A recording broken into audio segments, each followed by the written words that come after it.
बहुत समय पहले की बात है। एक वृद्ध सन्यासी हिमालय की पहाड़ियों में कहीं रहता था।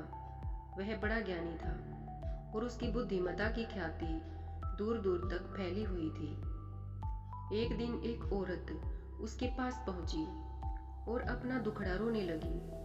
बाबा, मेरा पति मुझसे बहुत प्रेम करता था, लेकिन वह जब से युद्ध से लौटा है ठीक से बात तक नहीं करता। युद्ध लोगों के साथ ऐसा ही करता है, सन्यासी बोला। लोग कहते हैं कि आपकी दी हुई जड़ी बूटी इंसान में फिर से प्रेम उत्पन्न कर सकती है। कृपया आप मुझे वो जड़ी बूटी दे दें, महिला ने विनती की। सन्यासी ने कुछ सोचा और फिर बोला, देवी, मैं तुम्हें वह जड़ी बूटी जरूर दे देता, लेकिन उसे बनाने के लिए एक ऐसी चीज चाहिए जो मेरे पास नहीं है। आपको क्या चाहिए मुझे बताइए, मैं लेकर आऊंगी, वह महिला बोली। मुझे बाघ की मूंछ का एक बाल चाहिए, सन्यासी बोला। अगले ही दिन महिला बाघ की तलाश में जंगल में निकल पड़ी। बहुत खोजने के बाद उसे नदी के किनारे एक बाघ दिखा। बाघ उसे देखते ही दहाड़ा। महिला सहम गई और तेजी से वापस चली गई।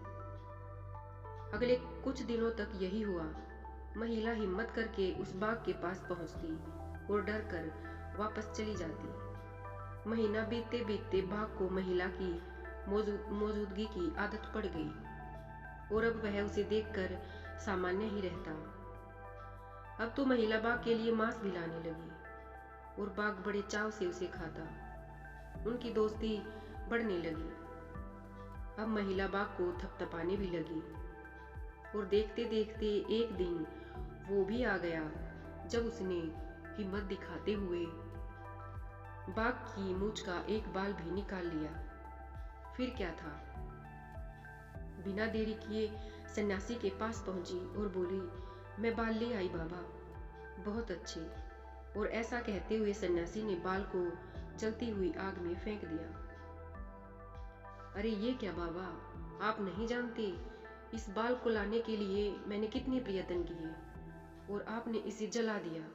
अब मेरी जड़ी बूटी कैसे बनेगी? महिला घबराते हुए बोली।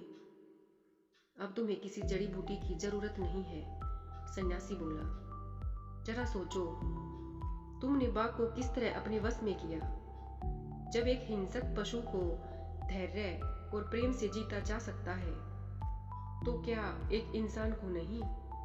जाओ, जिस तरह तुमने बाघ को अपना मित्र बना लिया, उसी तरह अपने पति के अंदर प्रेम भाव जागृत करो। महिला सन्यासी की बात समझ गई। अब उसे उसकी जड़ी बूटी मिल चुकी थी। धन्यवाद दोस्तों।